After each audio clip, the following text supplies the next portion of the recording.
You could have envisaged a situation where there was a reasonable sized group of 4, 5, 6 riders and Valverde in a position to sprint for bonus seconds. So they did the right thing. I think they were also testing Yates. Yates would have been haunted by what happened at the Giro, and putting that sort of pressure on him, it was just an effort to break him, wasn't it?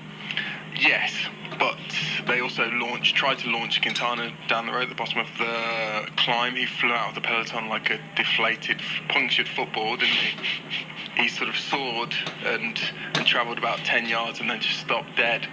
And he's clearly not got the best legs at the moment. But that's the point, isn't it? I mean, it's not because he doesn't want to soar away. He doesn't have the legs. And I said earlier on with Fran, I salute Movistar's efforts today. I think they were bold, and we haven't seen that from them too often, that they've really taken it on. And as Fran pointed out, they had a couple of guys who were able to do something on the flat day who won't be any use tomorrow.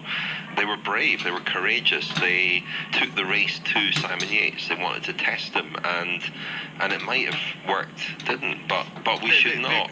I think they were brave, but you can look at it from two different perspectives. You can say that the safest way to play these two Andorran stages was to chance their arm on both days, to give themselves two options. We haven't had yesterday's stage yet. Yesterday's or sorry, we haven't had tomorrow's stage yet. But in a way, in playing devil's advocate, you could also say that was the conservative approach to try on both days. What is potentially a bolder strategy is what Astana promised this morning that they were going to do, and that was stake everything on tomorrow.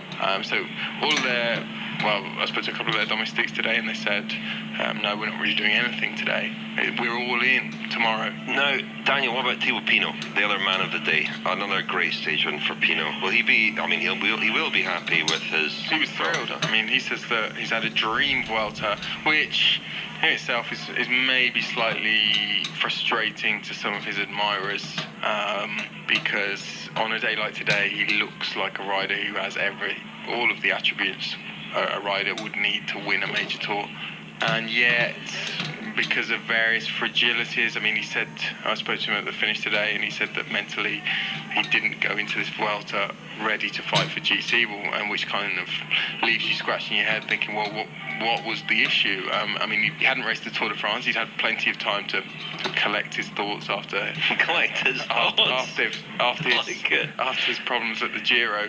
But as we've said before with Pinot, he goes in almost, and this is not necessarily a criticism, but he is haunted by various different things almost before he's even got going. So, he goes into a Vuelta that starts in the south of Spain. He's already talking about how the heat might affect him and worrying about that, and he's almost talking himself out of it. And you contrast that with someone like Simon Yates, who I think has been fairly open in the past about the fact that he doesn't love racing in the extreme heat, and it can be a bit of an issue for him, but that doesn't deter him from thinking that he can overcome that obstacle. Yeah, Simon Yates just plays everything with a straight bat. I saw him be welcomed at the finish by his girlfriend, a French girl, I believe, his girlfriend. And it was a kind of rare show of emotion and affection, as you'd expect. But